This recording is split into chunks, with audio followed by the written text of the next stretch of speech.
First and foremost, there are 5 events in Scrum, and refinement is not one of them.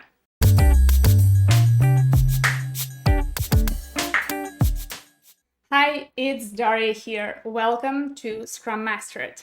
One of the common misconceptions about Scrum is related to the backlog refinement. So in this video, I'd like to debunk some myths and help you implement good practices that can help your team improve. Speaking of myths, I have recently created a free Scrum quiz that you can take on my website for free to test how well you actually know Scrum. Test out your knowledge and get in-depth explanations and recommendations from me at the end. By the way, everything I talk about in this video is part of ScrumMastered Startup Guide that you can get in the store. Except that I go in much more practical details and give you actionable steps for every Scrum event and other aspects of the Scrum Master role. I'll put the links to both the quiz and the guide in the description below, as always. Let's get back to the backlog refinement. First and foremost, there are 5 events in Scrum, and refinement is not one of them. Backlog refinement is actually an activity that the Scrum team needs to undertake during the sprint to keep their product backlog up to date. Here's what the Scrum Guide says. Product backlog refinement is the act of breaking down and further defining product backlog items into smaller, more precise items. This is an ongoing activity to add details such as a description, order, and size.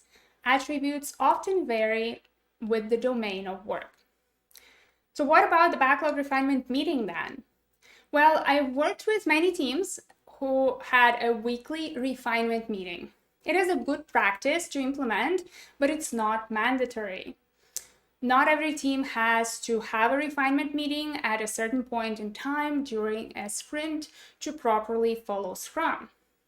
It's not the same as having a sprint planning, daily Scrum review, or retrospective, for example. Another way of doing backlog refinement is a daily task that everyone on the team does. Review the backlog. Set aside 10-15 minutes a day to look into what's new and note any questions you might have about the items. For example, do it right after the daily Scrum. Or maybe whenever someone makes a change in the product backlog, they let the whole team know, kind of like, hey, I added some acceptance criteria to that user story, check it out and let me know what you think.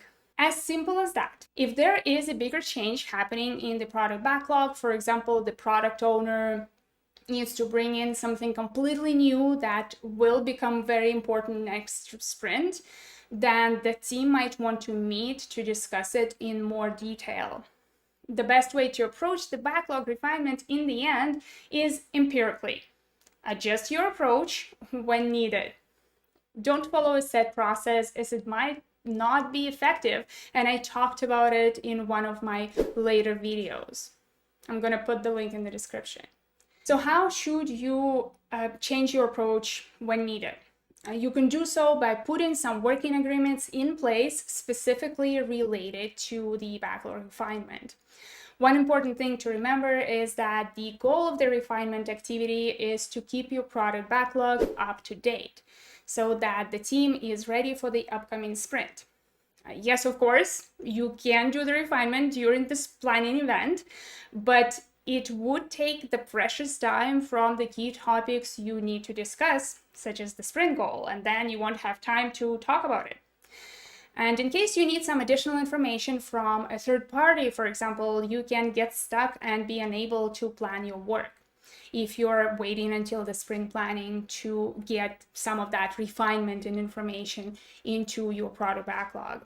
If your team is having trouble keeping the product backlog up to date without a dedicated meeting, then having a regular backlog refinement discussion can definitely help.